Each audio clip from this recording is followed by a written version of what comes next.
Doctor Sachin Raj అత్యాధునిక world class physiotherapy treatment తో అన్ని రకాల నొప్పులకు శాశ్వత పరిష్కారం. Hi, welcome to our channel. ఈరోజు మనతో పాటు ఉన్నారు ప్రముఖ జ్యోతిష్య వాస్తు పండితులు, జ్యోతిష్య వాస్తు శిక్షణ నిపుణులు శ్రీ నానాజీ పట్నాయక్ గారు. నమస్కారం గురువు గారు. శ్రీమాత్రే నమః. సార్, 22వ తేదీన అయోధ్య రామ మందిరం ఓపెనింగ్ అయితే ఉంది. ఆ రోజు ఏం చేయాలంటారు ఇంట్లో? తప్పకుండా అండి. ఫస్ట్ ఆఫ్ ఆల్ గుర్తుపెట్టుకోండి, చాలామందికి ఇప్పుడు మీరు అడిగారు చక్కగా, ప్రతి ఒక్కరికి ఇది క్వశ్చన్ ఉంటుంది మనసులో, ఆ రోజు ఏం చేయాలి నేనని. కొంతమందికి అసలు ఎందుకు చేయాలని అనిపిస్తుంటుంది, అవునా కదా? ఎస్. అక్కడెక్కడో అయోధ్య మందిరం అయితే మనం ఎందుకు చేయాలి, కొంతమందిలో ఉంటుంది ఆలోచన, ఉండాలి కూడా. ఎందుకు చేయాలి, ఏమి చేయాలి కూడా చెప్తాను నేను మీకు. ఎందుకు చేయాలో ముందు తెలుసుకుందాం. ఇప్పుడు మనం ఉన్నాం ఇక్కడ, మన పూర్వీకులు అంటే మన ముత్తాత అలా వెళ్తే ఒక లింక్ అప్పుడు రాముడు పరిపాలించిన సమయంలో ఉండొచ్చు కదా. ఎస్, అవును. ఉంటారు. అవును, అవును. వాళ్ళు లేకపోతే మనం ఎక్కడ ఉన్నాం? ఇక్కడ సడన్గా అయితే భూమి మీద పుట్టుకురాం కదా, ఆకాశం నుంచి మనమే పడం కదా. అంటే ఏమిటి, రాముడి పరిపాలన మన పూర్వీకులు చూశారు. మన కొన్ని hundreds of thousands of years back, అంటే అన్ని ఏమంటారు, అంతమంది వెనకాతలకు వెళ్తే గనక, ఓకే, పూర్వీకులు వెనక్కి వెళ్తే కనుక వాళ్ళు చూశారు. ఆ సమయంలో రాముడు ఎందుకు అవతరించాడు అప్పుడు అంటే, రావణాసురుడు వధించడానికి, రామరాజ్యాన్ని స్థాపన చేయడానికి. రావణాసురుడిది ఎలా ఉండేది తెలుసా మీకు? అసలు రాక్షసుల యొక్క ఇది ఎట్లా ఉండేదంటే అసలు చాలా ఘోరంగా ఉండేది. ఇప్పుడు ఉండే వాళ్ళు అసలు ఎవరు పనికిరారు అసలు. అయితే వాళ్ళకంటూ కొన్ని ధర్మాలు కూడా ఉన్నాయి. ధర్మబద్ధంగా ఉంటూనే ఘోరంగా ఉండేవారు వాళ్ళు. మనం లలితసహస్రనామాల్లో బండాసురుడు గురించి తెలుసుకుంటాం. ఎట్లాగా బండాసురుడు అందరిలో ఉండేటువంటి ఆ రసాన్ని తీసేసేవాడు. అంటే ఏమిటి, దేని మీద ఇంట్రెస్ట్ లేకుండా. కొంతమంది ఉంటారు చూసారా, ఎలాగా మనకి దేని మీద ఇంట్రెస్ట్ లేదండి, వైరాగ్యంగా ఉంటారు. అలా చేసేవాట. అలాగా మనకి అప్పట్లో ఉన్నటువంటి ఆ యొక్క రాక్షసుల యొక్క బెడద నుంచి తప్పించాడు రామచంద్రమూర్తి. ఓకే, మరి మన వాళ్ళే కదా అప్పుడు ఉన్నది. అవును, అవునా కదా? అవును.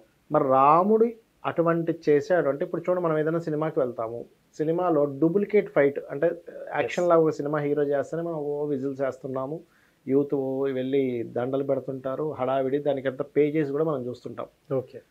ఈ యొక్క రామచంద్రమూర్తి శక్తి ఎటువంటిదంటే, అరణ్యవాసంలో ఒకసారి ఉన్నప్పుడు ఆ యొక్క శూర్పణఖ ముక్కు చెవులు కోసినందుకు కరదూషణాదుల దగ్గరికి వెళ్ళి చెప్తుంది.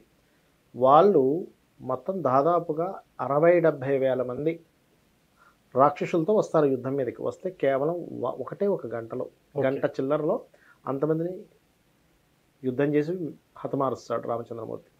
ఒక్కసారిగా 12 బాణాలు తీసేవాడు ఇలా. ఓకే, 1-2 కాదు, 12. ఒక్కసారిగా 12 తీసి వేస్తే అసలు ఎప్పుడు తీస్తున్నాడు, ఎప్పుడు వింటినారికి తొడుగుతున్నాడు, ఎప్పుడు వేస్తున్నాడో కనబడేది కాదు, అంత ఫాస్ట్గా. లేకపోతే 60-70 వేల మంది సైన్యాన్ని ఎట్లా సంహరిస్తాడంటే ఒక గంటలో. అంటే ఏమిటి, రియల్ హీరో మనకి రామచంద్రమూర్తి. అది కూడా ఎలాగా హీరో అంటే, ఏదో మాయమాటలు చెప్పి లేకపోతే ఏదో కవర్ చేసుకొని అలా కాదు, ధర్మం కోసం బ్రతకడం.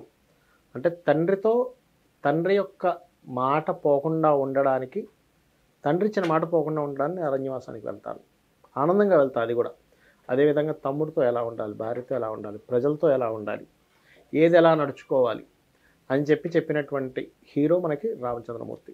కృష్ణుడు కూడా ఒక హీరో, అతను గీతని బోధించాడు ఆయన. అయితే అంటే మనం యాక్చువల్గా ఎందుకు చేయాలి అనడానికి ఫస్ట్ మనకు మైండ్లో ఒక ఆలోచన ఉండాలి, ఎందుకు చేయాలి అని. చాలామంది చూడండి, కొంతమంది పిల్లలు చదువుతారు, కొంతమంది చదవరు. ఎందుకు చదువుతున్నాడు వాళ్ళకి ఒక క్లారిటీ ఉంటుంది, నేను ఇది అవ్వడానికి చదువుతున్నా అంటాడు. కొంతమంది ఎందుకు చదువుతున్నట్టు, ఏమో అబ్బా స్కూల్లో వేసారు తీసుకుపోయి, నాకేమీ ఇంట్రెస్ట్ లేదు అంటాడు పిల్లడు. అవునా కదా? క్లారిటీ ఉంటే మనం పని చేస్తాం. కాబట్టి సాక్షాత్ మహావిష్ణువు అవతారం శ్రీరామచంద్రమూర్తి. ఓకే, రోజు విష్ణు సహస్రనామాలు చదువుకుంటున్నాము, వెంకటేశ్వర స్వామి ఆరాధన చేస్తున్నాము, ఎన్నో విష్ణువుకి సంబంధించి చేస్తూ ఉంటాం. మరి అదే అవతారమూర్తి ఒకప్పుడు అంత ధర్మ పరిపాలన చేసినటువంటి ఆ యొక్క మూర్తి మరలా అయోధ్యలో మనకి ఏదైతే ప్రతిష్ట మరలా జరుగుతుందో, ఒకప్పుడు ఆ అయోధ్య మందిరాన్ని తీసేసి బాబ్రీ మసీదు కట్టాడు. బాబ్రీ అనేటువంటి ఒక అతను ఎంతమందిని చంపాడు తెలుసా? 1,60,60,00,000 మంది బలయ్యారు ఆ రోజు. 1,60,00,000 మంది బలయ్యారు దాన్ని అడ్డుకొని. అంతమంది బలైన తర్వాత అక్కడ అప్పుడు 500 సంవత్సరాల క్రితం కడితే అప్పటి నుంచి ఫైట్ చేస్తూ ఉండగా మనకి 500 సంవత్సరాల తర్వాత ఇది లభించేది. ఎస్. కాబట్టి ఆ రోజు మనకి ఎలాగో గవర్నమెంట్ ఏం చెప్పింది, అక్కడికి రాకనే అంతా మీకు పంపిస్తూ ఉన్నది. అవును. దూరదర్శన్లోని కొన్ని ఛానల్స్లోని రిలే చేస్తారు ఆ రోజు. ఎస్. ఆ రిలే చేసినప్పుడు ఉదయం నిద్ర లేచి చక్కగా మన ఇంట్లో రాముడి యొక్క పటం పెట్టుకొని మనకి రాముడి యొక్క స్తోత్రాలు లేనట్లయితే శ్రీరామనామ రామేతి రమే రామే మనోరమే సహస్రనామ తత్తుల్యం రామనామ వరాననే అనేటువంటి నామస్మరణ చేసుకుంటూ లేదా జయ జయ రామ అనేటువంటి భజన చేసుకుంటూ ఓకే. అదేవిధంగా ఆ రోజు దీపాలు మీకు దగ్గరలో రామాలయం ఉంటే రామాలయంలో దీపాలు వెలిగించడం, ఇంట్లో ఉదయము సాయంత్రము దీపారాధన చేయడము, రాముడికి ప్రీతిపాత్రంగా మనం ఏదైనా సరే ఒక ప్రసాదం సమర్పించడము చేసి దాన్ని అందరం తీసుకోవడం, లేనట్లయితే మీకు ఇంకా ఎక్కువగా మీరు వండగలిగితే అందరికీ పంచడము. అంటే ఒక వేడుక. ఎస్. ఒక సినిమా రిలీజ్ అయితేనే, ఒక హీరో సినిమా రిలీజ్ అయితేనే ఆహా ఓహో అని చెప్పని మనం వెళ్ళి డబ్బులు ఖర్చు పెట్టి చూస్తున్నాం.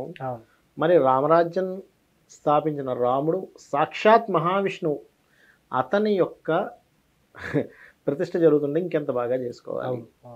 చాలామందికి ఇక్కడ ఏంటంటే ఏమండి మరి ఈ రామచంద్రమూర్తికి సంబంధించినటువంటి వీటిలో కొంతమంది కొన్ని సంశయాలు ఉన్నాయి. నాకు చాలా అనుభవాలు జరిగాయి.